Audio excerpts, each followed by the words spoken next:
Howdy, my name's Carter Niemeyer and I'm going to do some trap demonstrations today.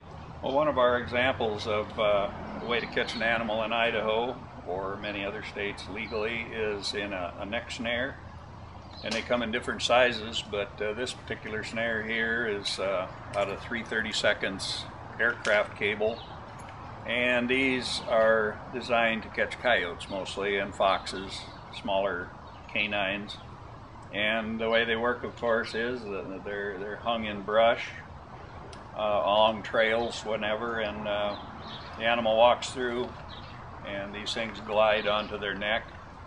And once they're on their neck, the animal will tend to fight and try to escape. And these keepers, as they call them right here, are designed as tighter they're pulled, the more restrictive they get.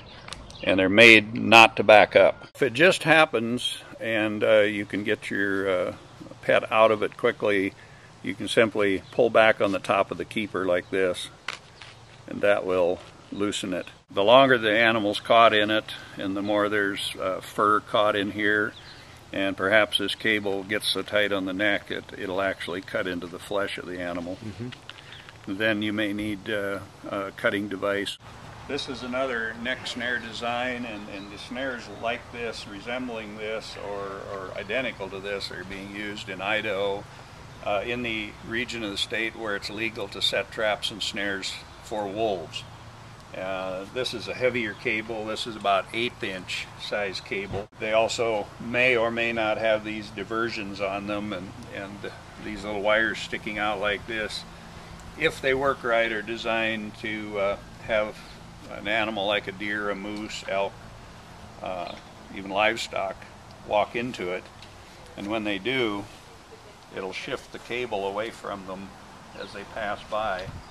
These diversion wires are set higher so that when an animal like a wolf comes along, they're going to walk under those wires and enter the cable. And these snares are designed to operate very smoothly and glide onto the neck of an animal that passes through them. So Rex comes through there as he's running along, and suddenly Rex is caught in a snare. So this can get entangled in the fur, but if you see it happen or you encounter it a short time after it happens, again, you can make this thing back off by just grabbing toward the top and pulling it back.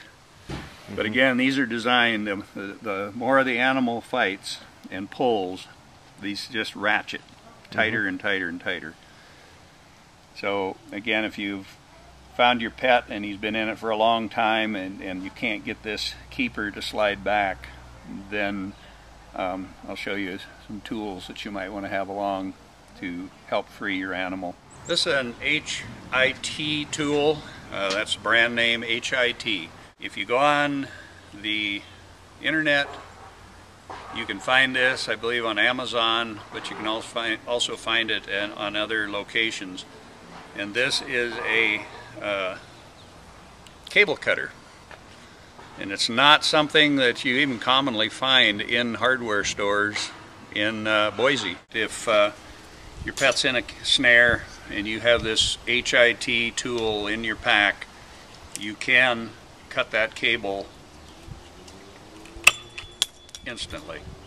Regular wire cutters, Leatherman tool, almost all the other cutting devices you buy in a hardware store will not cut cable that's used for snares. Again, these would be a real lifesaver to a person who gets a pet caught in a neck snare.